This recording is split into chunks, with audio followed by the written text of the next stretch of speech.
Ambati Rambabu సౌమ్యుడన్నారు YCP నేత పెద్దిరెడ్డి రామచంద్రారెడ్డి. అంబటి కుటుంబ సభ్యులను పరామర్శించిన ఆయన ఇంటిపై దాడి చేయడం సరికాదన్నారు. దీనికి కూటమి సర్కారు సమాధానం చెప్పే పరిస్థితిలో కూడా లేదని తెలిపారు. బీసీ నాయకుడు జోగి రమేష్ ఇంటిపైన పెట్రోల్ బాంబులతో దాడి చేశారని మండిపడ్డారు పెద్దిరెడ్డి రామచంద్రారెడ్డి. రాంబాబు గారు ఏదైనా మాట మాట్లాడేవాడు తప్ప చాలా సౌమ్యుడు. మరి అతని మీద ఇంత దారుణంగా ఇక్కడ దాడి చేయడం, ఇంటినంతా కూడా మనం దృశ్యాలు చూసాం టీవీలో, అంతా కూడా చాలా హృదయ విదారకంగా ఉన్నాయి.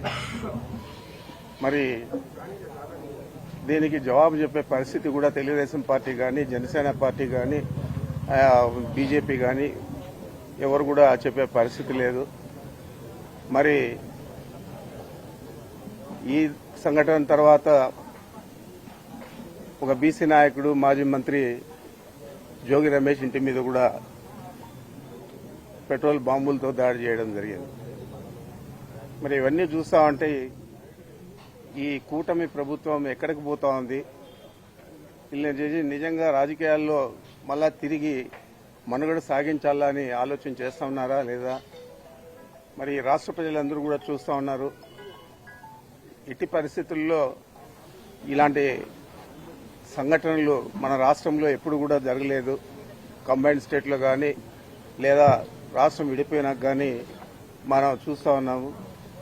ఎప్పుడు కూడా మాజీ మంత్రుల ఇళ్ల మీద కానీ లేదా శాసనసభ్యుల ఇళ్ల మీద కానీ దాడి చేయడం కానీ, వారిని నష్టపరచడం, గాయపరచడం ఇలాంటి పరిస్థితులన్నీ కూడా ఈ కూటమి ప్రభుత్వంలోనే మనం చూస్తా ఉన్నాం. అంబటి రాంబాబు గారు